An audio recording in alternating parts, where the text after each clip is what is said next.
안녕하십니까? 여러가지 피부 문제의 원인에 대해 설명해주는 바이오 스펙트럼의 왁스입니다. 요즘처럼 춥고 건조한 겨울이 되면 물을 연거푸 들이켜봐도 피부가 계속해서 당기고 건조했던 경험이 한 번쯤은 있으실 겁니다. 오늘은 왜 물만 마신다고 피부가 촉촉해지지 않는지, 어떻게 해야 피부의 건조함을 해소할 수 있을지에 대해서 말씀드리겠습니다. 결론부터 말하자면 건조한 피부의 주요 문제는 물을 충분히 마시지 않는 것이 아니라 피부에서 눈에 보이지 않는 수분의 증발이 원인인데요. 마치 커다란 구멍이 뚫린 장독대에 물을 쏟아붓는 것과 같습니다. 그렇다면 어떻게 해야 피부의 수분 손실을 막을 수 있을까요?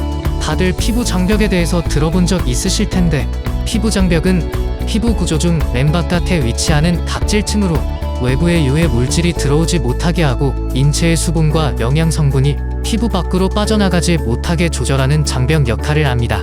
겨울철 특유의 낮은 온도와 건조한 환경은 피부 장벽 기능을 약화시키는데요. 각질층의 수분 함량이 10% 이하로 떨어지면 각질 세포가 제때 탈락하지 못해 세포 사이사이에 지질 성분이 부족해지게 됩니다. 그렇게 되면 공기 중으로 수분을 쉽게 뺏기고 이물질이 쉽게 들어와 피부가 민감해지고 건조해지는 거죠.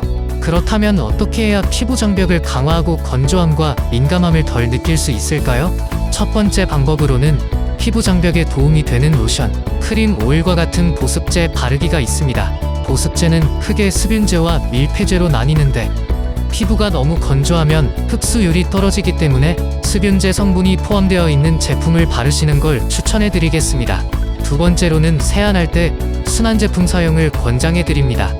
너무 강한 클렌징은 피부의 정상적인 기름이나 지질을 벗겨낼 수 있기 때문입니다. 세 번째로는 뜨거운 물에 오랫동안 목욕을 하는 것은 지양해주세요.